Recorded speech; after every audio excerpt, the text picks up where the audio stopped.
Quando le reni mro dal campo salì. Radio J, El Mundo Muestro. Vedo luz santa en la giuderia che havia de nascer Avrama vino. J'adore laisser courir ce générique extraordinaire interprété par Yoram Gaon. Bella Lustig, bonjour, Vinida Buena. Vinida Buena, y siempre con mucho placer. Voilà. Alors, chère Bella, aujourd'hui, nous avons un immense invité qui porte la culture judéo-espagnole. Il s'agit de François Hazard, vice-président d'Aquí Estamos et Lior Éditions.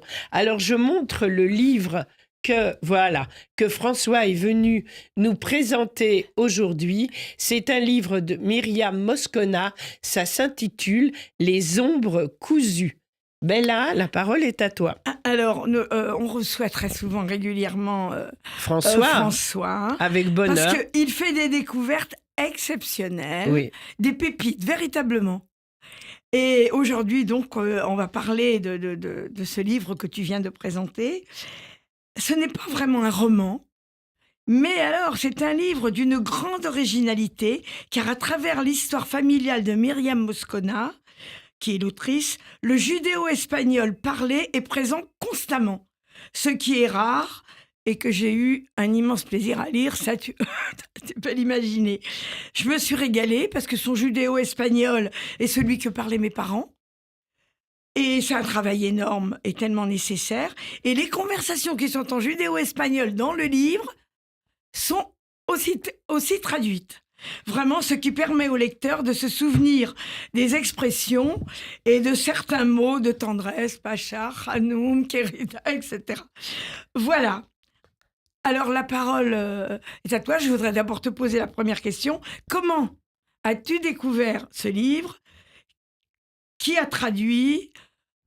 Connais-tu l'auteur? Voilà, tu nous parles un peu plus précisément de tout cela. De tout cela Qui est Myriam Moscona? Voilà. Merci. Alors, Myriam Moscona vit au Mexique. Elle est la fille de judéo-espagnols qui ont émigré de la Bulgarie au Mexique dans les années 1950. Elle a grandi dans cette communauté, dans cette famille très aimante, et en même temps, elle a eu la chance et la malchance d'avoir une grand-mère, Victoria, avec laquelle elle partageait la chambre. Et cette grand-mère, et là, ça enlève toute mièvrerie finalement au livre. Elle n'était pas commode. Elle sortait tout droit pratiquement du 19e siècle avec des... C'est très rigide, oui. Voilà, en fait. des méthodes d'éducation très dures. Et donc, elle a eu un conflit avec cette grand-mère qui parlait le judéo-espagnol. Et donc, tout en s'opposant, souvent de façon très verte à cette grand-mère, elle a appris la langue. Elle a appris la langue de son enfance, et dont elle dit qu'elle est aussi l'enfance de sa langue, puisque le judéo-espagnol contient beaucoup d'éléments de l'espagnol, du castillan du XVe siècle. Donc cette grand-mère qui a été pour elle une plaie, une grand-mère comme on dit en judéo-espagnol, muy pesgado, ce qui veut très dire pénible, très pénible. Voilà, pénible, lourde. Voilà. Alors heureusement, elle a quand même transmis cette grand-mère. Voilà, cette grand-mère maternelle, elle lui a donné quand même ce qui est le carburant aujourd'hui de sa carrière littéraire, c'est-à-dire le judéo-espagnol. Myriam Moscona, il faut peut-être le préciser, est aujourd'hui connue, très connue et reconnue au Mexique. C'est une grande romancière, une grande poétesse. Elle a publié de nombreux livres. Elle est aussi journaliste. Elle est aussi traductrice. Et ce livre est peut-être son œuvre la plus aboutie, la plus connue. Elle est parue au Mexique sous un titre tout à fait différent d'ailleurs de celui qu'on a choisi en français, qui est Tela de Cebolla, c'est-à-dire pelure d'oignon. Alors ça va avec une dicha, un proverbe judéo-espagnol qui dit que l'esprit, notre cerveau est comme un oignon, avec toutes ces couches, ces strates de mémoire, de connaissances. d'histoire. Et on a changé le titre parce que Pelure d'oignon en français, ça disait pas la même chose que Tela de Cebolla, qui est très joli en espagnol. Et donc, on est arrivé on a parcouru en fait plusieurs fois le livre jusqu'à trouver tout un tas de propositions. Et celle qu'a retenue Myriam, c'est les ombres cousues. Et ça me plaît beaucoup parce qu'en fait, cette notion de couture en fait dans le livre est très importante parce que c'est un objet. Voilà, on a du mal à dire roman, on a du mal à dire poème, on a du mal à dire document. En fait, c'est un entremêlé de tout. C'est un texte composite. C'est un pèlerinage quand même qu'elle fait à travers. Dans ce livre, c'est quand même très, très, très curieux. D'abord, c'est une déclaration d'amour au judéo-espagnol. Absolument, puisque le judéo-espagnol représente un tiers à peu près du texte. Hein. Donc, il y a un jeu, évidemment, entre l'espagnol et le judéo-espagnol. Tous les dialogues avec la grand-mère, évidemment, sont en judéo-espagnol. On les a conservés dans la langue d'origine et on les a traduits. Ils sont traduits. Tout est traduit, c'est important de le dire pour notre public. C'est qu'il y a traduction systématique. Donc, nul besoin de connaître ni cet univers, ni la langue, ça nous permet de les découvrir, et l'univers et la langue, François. Tout à fait. Et de plus, on voyage énormément avec elle.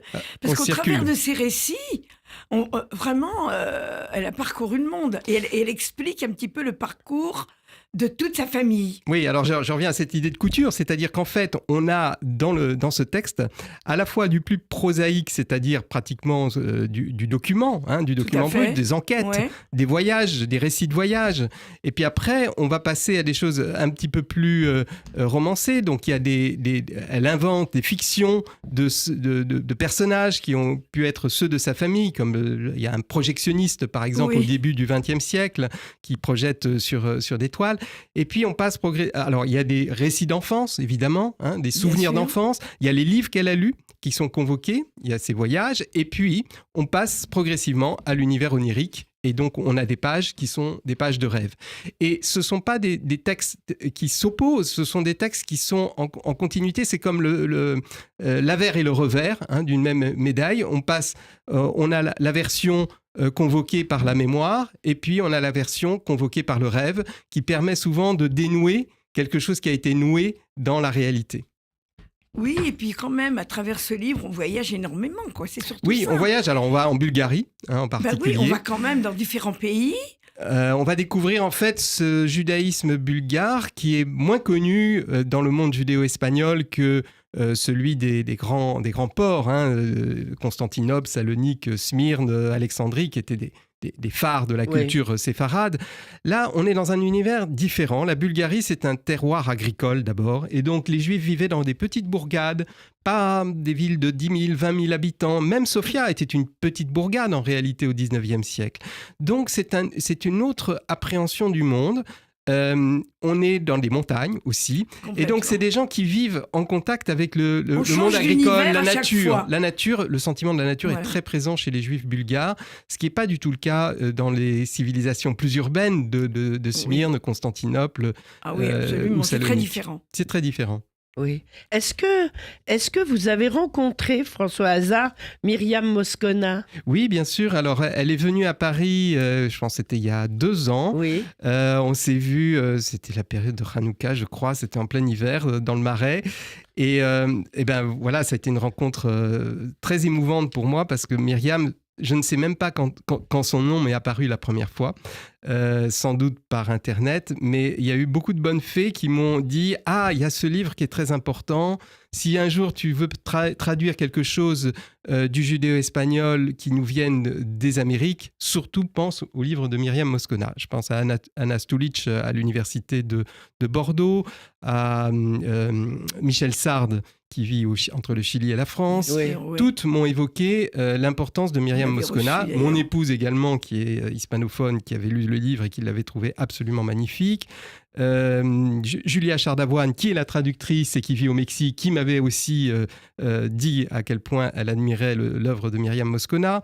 Donc voilà, il y a eu beaucoup de bonnes fées. Et puis cette dernière bonne fée, donc, est Julia Chardavoine, qui a fait ce travail admirable de traduction.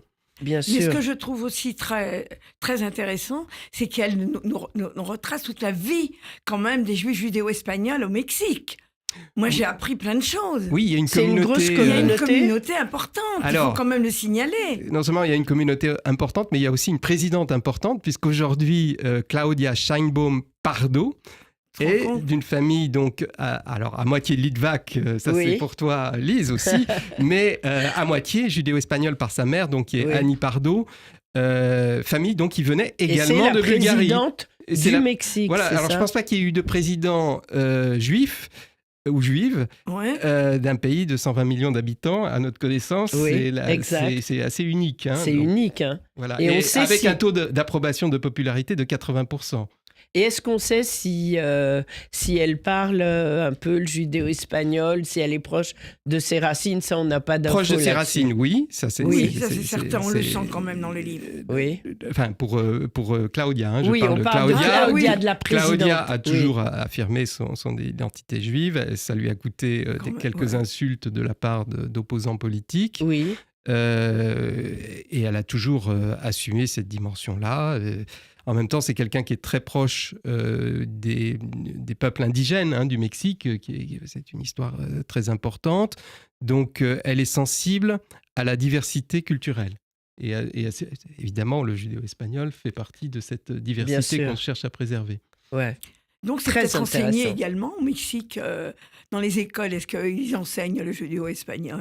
Ah, pas à ma connaissance. Pas à ma connaissance. d'accord. Mais vous savez que le Mexique, la langue mexicaine a des variations dialectales par rapport à l'espagnol et en Tout à fait. particulier, elle a conservé un côté, en particulier dans les campagnes, un côté archaïque qui est très parallèle avec le judéo-espagnol. Donc Oui, là, il y absolument. a mon oncle qui est allé au Mexique et qui connaissait parfaitement le judéo-espagnol, disait ils sont très proches de notre espagnol. Tout à fait, parce que même les films de Luis Buñuel, très souvent, eh bien, quand on les voit, on n'a pas besoin de lire les titres, on les comprend parfaitement. Ceux qui ont été Oui. tournés au Mexique, en tout cas. Oui. Oui, Non, c'est vrai. Justement.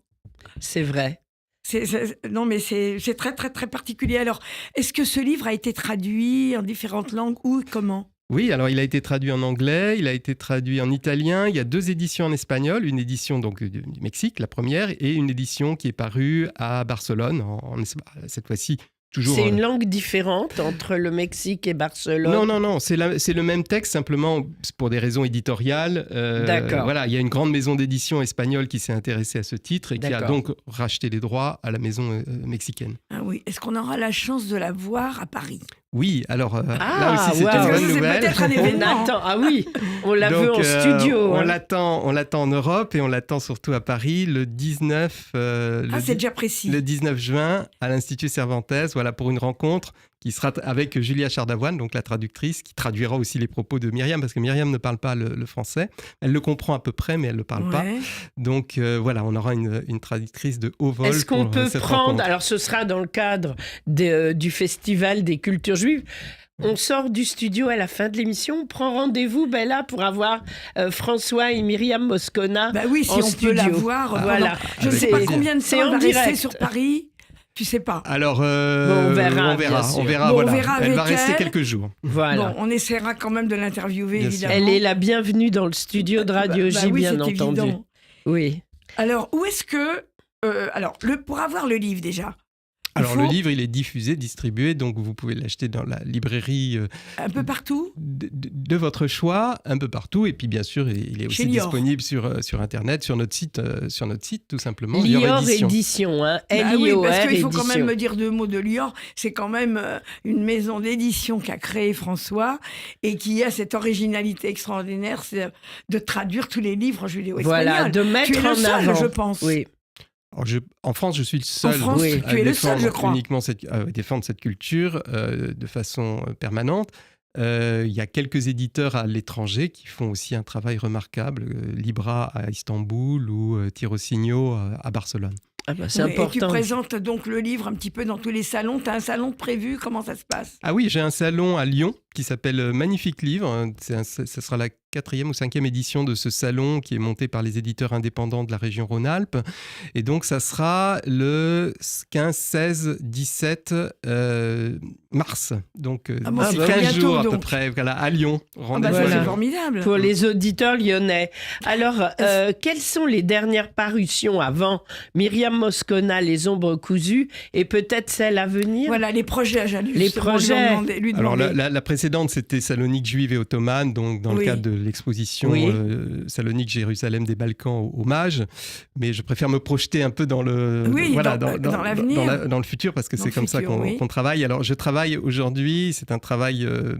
là, c'est un peu un Himalaya pour moi, mais c'est la chronique Arié de la famille Arié de Samokov, une énorme chronique de 2200 pages en judéo-espagnol. Oh là là. Que je suis en train de traduire, et je pense que c'est un monument de l'histoire juive, c'est un monument de la littérature juive, indépendamment même du judéo-espagnol. Donc c'est un travail qui va prendre du temps, qui sera accompagné par un certain nombre d'universitaires, dont Marie-Christine Varol, bien sûr. et Aaron Rodrigue à l'université de Stanford. C'est un travail donc, qui va prendre du temps, mais c'est un travail auquel je tiens beaucoup, parce que c'est quelque chose qui va être marquant, et c'est quelque chose qui est totalement inédit, qui n'a jamais été publié, ni en judéo-espagnol, ni dans une langue de traduction. Et comment l'avez-vous trouvé? Alors, c'est la famille Arié qui est venue me proposer ce Qui a contacté texte directement. qui voulait accéder évidemment à ce texte qui est en judéo-espagnol. Les membres de la famille ne le parlent plus.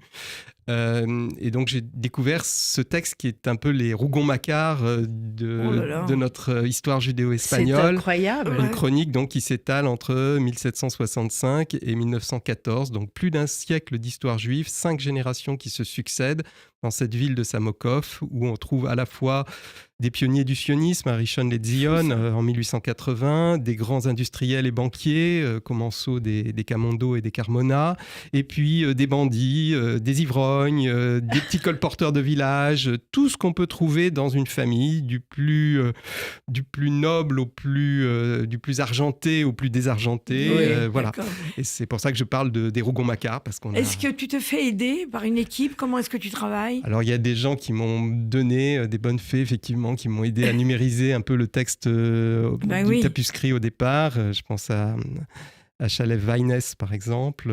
Mais il y a beaucoup de gens qui m'ont donné des petits coups de main, mais à un moment, de la même façon que ça leur a pris 30 ans pour écrire cette chronique, pour deux personnes, mais il y a quelqu'un à la fin qui, pendant 2 ans, a écrit les 2200 pages. Et donc, il y a un souffle quand même qui passe de la première à la dernière page. Et donc, je pense qu'il faut qu'il y ait le même souffle dans la version traduite. Donc, à un moment, il faut prendre sa plume et traduire, et que ça soit d'un même souffle, d'une même voix, d'un même trait de plume. On a hâte quand même hâte, de voir ce monument, parce que ça a l'air on réserve le studio dès que ça doit sortir quand, d'ailleurs. Alors, il faut 2 ans et demi encore de travail. Intensif. Oui, j'imagine. 2 ans. 2 ans, je pense. Oui, ça j'imagine. C'est quand même colossal. Ouais. Énorme. Bon, eh alors, bien... je crois quand même que tu nous as apporté, pour clore l'émission, puisqu'on a cette habitude de terminer en chanson, c'est extrêmement important. Toujours. Et qu'as-tu choisi, mon cher François? Alors, justement, j'ai choisi une berceuse qui est chantée par un chœur d'enfants, le chœur Estrellikas d'Istanbul, donc les petites étoiles d'Istanbul, qui est dirigé par Izzet Bana. Et c'est un projet qui a été fait par Izzet Bana, mais aussi par Susanna Vesh-Shahak, qui est ethnomusicologue. Donc, on va entendre au tout début de Duerme, Duerme, Chiquitico. Donc, dors, petit enfant. Il y a plusieurs versions oui. Oui, voilà, alors celle-là, elle est originale. On va écouter d'abord, il y a une petite introduction par un petit proverbe d'Istanbul, de Balat, par une vieille femme. Et après, on écoute la chanson. Je l'ai choisie aussi parce que Julia Chardavoine vient d'avoir un enfant, la traductrice donc de Myriam Moscona. Et elle m'a demandé la semaine dernière de lui envoyer des berceuses en judéo-espagnol. On lui dit Mazel Tov d'abord. Absolument. Et ensuite, on est ravis de pouvoir la reciter et lui faire entendre. Donc, on va écouter cette version. Absolument. De Dourmé. Duerme. Avec grand plaisir, bien entendu. Merci beaucoup François Hazard, merci beaucoup Bella Lustig.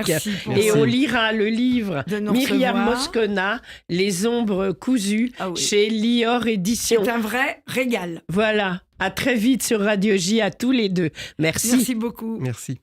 Caichi balata, piscadicos de la mar. Tup tup se cayó a la mar.